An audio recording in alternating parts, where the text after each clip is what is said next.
Hi friends, welcome to Ramya's kitchen. ఈరోజు ఎంతో టేస్టీగా ఈజీ వేలో స్పైసెస్ అన్నీ తక్కువ వేసినా కూడా టేస్టీగా వచ్చేలాగా పీతల కర్రీ ఎలా చేసుకోవాలన్నది ఈ వీడియోలో చూసేద్దాం.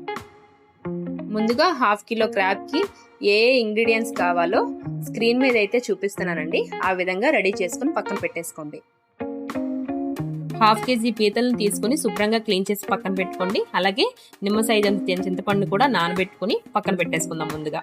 అలాగే స్టవ్ ఆన్ చేసుకుని ప్యాన్ పెట్టుకొని అందులో 2 టేబుల్ స్పూన్ ఆయిల్ వేసుకుందాం. ముందుగా మనమైతే ఫైన్ పేస్ట్ చేసుకున్నాం కదా ఆనియన్ని, ఆ పేస్ట్ అంతటిని కూడా ఇందులో వేసేసుకుందాం. తర్వాత పచ్చిమిరపకాయలు, కొద్దిగా కరివేపాకు వేసి దాంట్లో కొంచెం వేగడానికి సాల్ట్ కూడా వేసేసుకొని బాగా ఫ్రై అయ్యేలాగా కలుపుకుందాం. ఇప్పుడు ఒక మిక్సీ జార్లోకి అల్లం, కొద్దిగా వెల్లుల్లి, 1 స్పూన్ ధనియాలు, అలాగే 1/2 స్పూన్ జీలకర్ర తీసుకొని మసాలా పేస్ట్ రెడీ చేసుకొని ఆనియన్స్లోకి వేసేసి ఫ్రై చేసుకుందాం.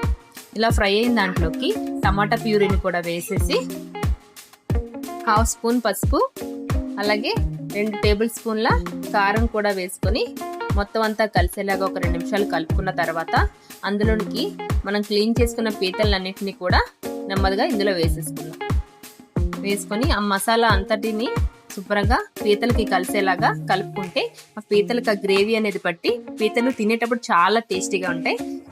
మొత్తం అంతా నెమ్మదిగా మిక్స్ చేసుకుందాం. ఇలాగా ముందుగా ఎవరైనా నా ఛానల్ని సబ్స్క్రైబ్ చేసుకోకపోతే సబ్స్క్రైబ్ చేసుకోండి, ఎందుకంటే మీ సపోర్ట్ నాకు ఎంతో ఇంపార్టెంట్. అలాగే ఈ వీడియో మీకు నచ్చినట్లయితే లైక్ చేయండి, షేర్ చేయండి, అలాగే కామెంట్ కూడా చేయండి.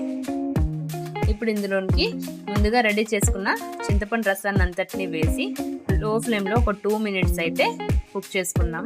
ఇలా కుక్ చేసుకున్న తర్వాత గ్రేవీ కోసం ఒక 30 గ్లాస్ వాటర్ అయితే నేను వేసుకుంటున్నాను. ఇలా వేసుకొని ఒక 10 మినిట్స్ అయితే కుక్ చేసుకుంటే ఆయిల్ అయితే తేలిపోతుందండి. సో కర్రీ అయితే కంప్లీట్ అయిపోయింది. మీరు కూడా ఇంట్లో ట్రై చేసి ఎలా వచ్చిందో కామెంట్ చేయండి. Thank you for watching.